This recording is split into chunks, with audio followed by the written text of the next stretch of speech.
मैं तुम्हारे लिए लाया था। भैया मैं बहुत देर से वो नेकलेस ढूंढ रही हूँ, लेकिन मुझे मिल ही नहीं रहा।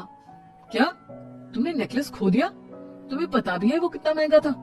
तुम कोई काम ढंग से नहीं कर सकती। मयंक गुस्से में वहाँ से चला जाता है। थोड़ी देर बाद लड़के वाले भी आ जाते हैं।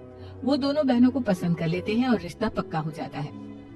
लेकिन सविता के दिमाग में तो कुछ और ही खिचड़ी पक रही थी। वो पंडित जी के पास करिश्मा की कुंडली लेकर जाती है और उन्हें पैसे देकर करिश्मा की कुंडली बदलवा देती है। जब लड़के वालों के पास करिश्मा की कुंडली जाती है तो वो दुर्गा को फोन करते हैं। बहन जी, हमने करिश्मा की कुंडली अपने पंडित जी को दिखाई थी। आपकी बेटी की कुंडली नहीं बल्कि दोषों का पिटारा है। देखिए, मैं और मेरे पति इन सब बातों में बहुत विश्वास करते हैं, इसलिए हम आपकी बेटी से अपने बेटे की शादी नहीं करा सकते। इस तरह करिश्मा का रिश्ता टूट जाता है और सभी घर वालों को बहुत दुख होता है।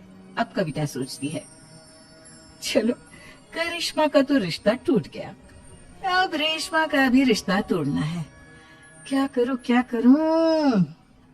अब सविता आवाज बदलकर किसी अननोन नंबर से रेशमा के होने वाले ससुराल में फोन करती है। हेलो, मैं कौन हूँ कौन नहीं ये आपके लिए जानना जरूरी नहीं।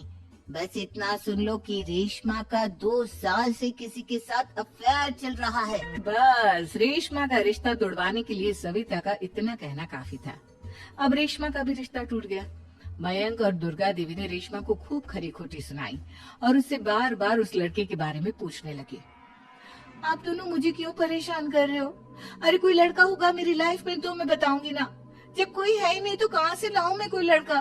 तो तेरे होने वाले ससुराल वालों को फोन किसने किया था? माँ मैं नहीं जानती किसने फोन किया था, मैं सच कह रही हूँ। मैं तो पहले ही कह रही थी इसकी लगाम खींच कर रखो, लेकिन मेरी सुनता ही कौन है।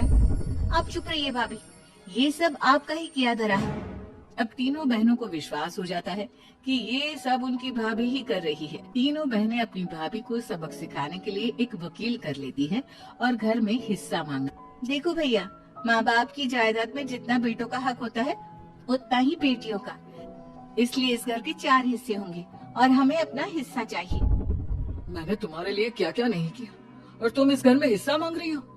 भैया, आप और माँ हम बहनों की कोई बात नहीं सुनते हो और भाभी हमारी शादी नहीं होने देगी क्योंकि उन्हें लगता है कि आप हमारी शादी में ज्यादा पैसा लगाओगे और उन्हें हम जैसी फ्री की नौकरानी कहाँ मिलेगी।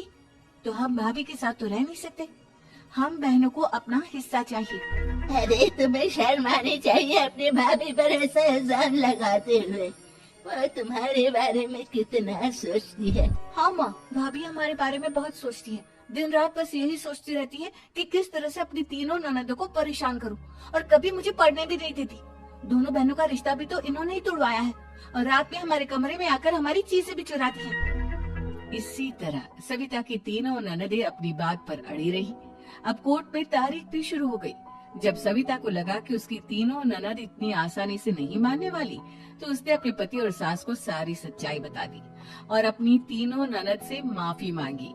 मयंक और दुर्गा को भी अपनी गलती का एहसास हो गया। अब सविता खुद करिश्मा और रेशमा के